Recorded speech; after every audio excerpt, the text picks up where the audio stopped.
Ever felt so wiped out that you can't move, even though you haven't done a thing? For people with Parkinson's, this isn't just tiredness, it's a warning sign that you can't ignore. In fact, research shows that over half the people living with Parkinson's report severe fatigue, but many don't realize it's actually a core symptom of the disease. And that's why today I want to share 5 warning signs of Parkinson's fatigue that you need to pay attention to. Because recognizing these signs can help you manage them better and maybe even explain to the people around you what you're actually dealing with. And stick around till the end, because I've got a Bryceism for you that sums up what living with Parkinson's fatigue really feels like. Welcome to Living with Parkinson's. The good, the bad, and the reality. Real talk, real life, real community with Bryce Perry. Let's begin. Well, welcome to the channel. I want to thank my loyal viewers, Inner Circle members, for coming back. And if you're new here, my name is Bryce, and this is Living with Parkinson's, the good, the bad, and the reality. Our channel is all about providing strength, hope, support, and community to individuals living with Parkinson's and their caregivers. And as you can see, this isn't my normal surroundings. I'm actually traveling right now, so bear with me, and hopefully the tech's working. But today's episode is 5 Parkinson's fatigue warning signs that you can't ignore. And let's get right into this, because flag number 1, it's a fatigue that doesn't match your activity. Now, normal tiredness makes sense. You mow the lawn, you exercise, you stay up late, your body says, okay, time to rest. But Parkinson's fatigue, it's like the rules don't apply. You can do almost nothing, and suddenly your body shuts down like you just ran a marathon. Now, for me, I remember sitting at my desk one morning, coffee in hand, having barely done a thing all day, and suddenly it felt like gravity had doubled. I slumped there thinking, how is this happening when I haven't even started my day? I haven't done anything all day. And now I know I'm not the only one. Some of you told me that sometimes it's like simple things like taking a shower or getting dressed can leave you completely wiped out. That's why this first red flag matters. You can't always explain it, but you know it when it hits you.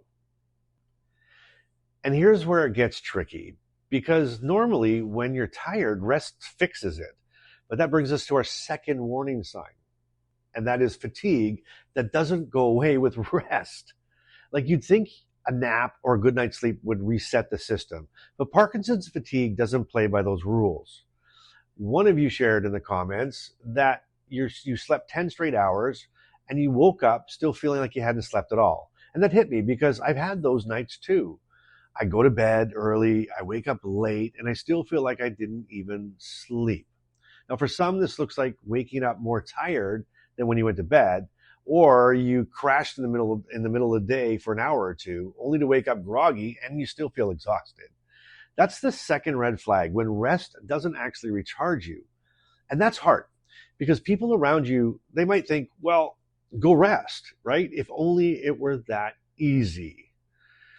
And when fatigue doesn't go away, it doesn't just affect your body, it starts to creep into your relationships and your social life.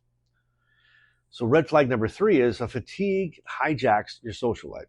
This one's really stings. Fatigue can make you cancel plans, skip family events, or even leave halfway through something you were really looking forward to. You've been there before? I'll never forget leaving a friend's birthday party halfway through, right?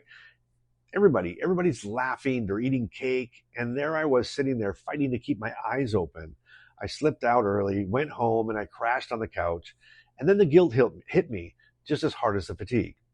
Now, I've heard from some of you that you've missed weddings, family dinners, or even coffee dates with friends because you couldn't push through the fatigue. And here's the thing.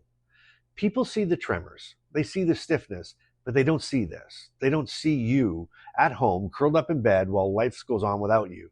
And that's why this is such a dangerous red flag. It steals connection, and connection is what keeps us going. And hey, if this is sounding familiar, hit that like button so more people see it. And if you're new here, why don't you subscribe so you don't miss more real talk about Parkinson's? And now let's get to the next one, because this one isn't about your body at all. This one is all about your brain. So the red flag number 4 is fatigue that feels like brain fog. So fatigue doesn't just hit your muscles. Sometimes your mind goes first. It's when focusing feels like climbing a mountain, or even simple decisions feel very overwhelming. Someone in our community told me that they stood in front of the fridge for 10 minutes because they couldn't decide what to eat. I get it. I've sat in front of an email draft knowing exactly what I want to say, but my brain just refuses to string the words together. And for some of you, it's forgetting mid-conversation what you were about to say, or rereading the same paragraph of a book 3 times and still not absorbing it. Now, that's not laziness, that's not silliness, that's a neurological fatigue, okay? And if that weren't enough, this last red flag shows us how sneaky fatigue can be, because it starts messing with the one thing that we rely on to function, and that's our medication routine. And you know how stickler I am about that. So this is when fatigue that affects your medication. And this one doesn't get talked about enough. Fatigue can blur your memory, slow your focus, and suddenly your routine is off. I've had days where I was drained. I completely forgot to take my pills until hours later, and I know I'm not alone. One of you told me you realized you missed a dose when your tremor suddenly spiked. Well, I've been there. I know when I missed a dose. I get it. You might notice this if you find yourself staring at the pill bottle but not remembering if you've already taken it, or if the fatigue makes you late on a dose and you pay for it with symptoms the rest of the day.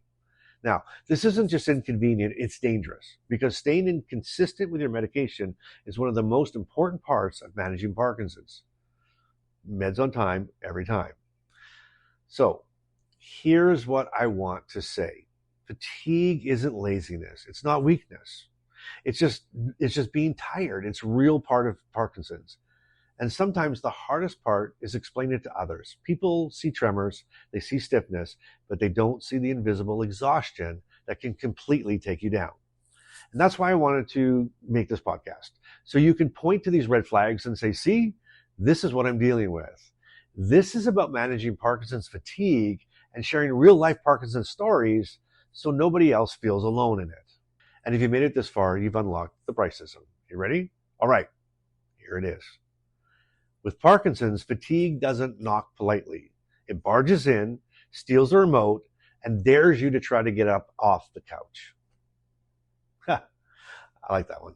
So now it's your turn. When has fatigue blindsided you? What's the one thing that helps you fight back? Drop your story below, because your comment might be the one thing that helps somebody else feel less alone today. And if you found this helpful, hit subscribe and join us.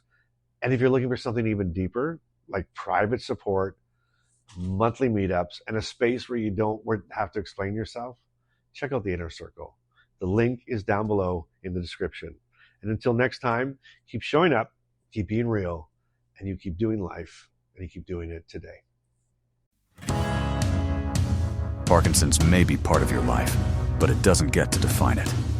Thanks for listening to Living with Parkinson's, the good, the bad, and the reality. If this episode moved you, helped you, or reminded you you're not alone, share it with someone who needs to hear it. Want to go deeper? The Inner Circle is waiting. Monthly Zoom calls, 24/7 community, and a direct line to Bryce. You'll find the link in the show notes.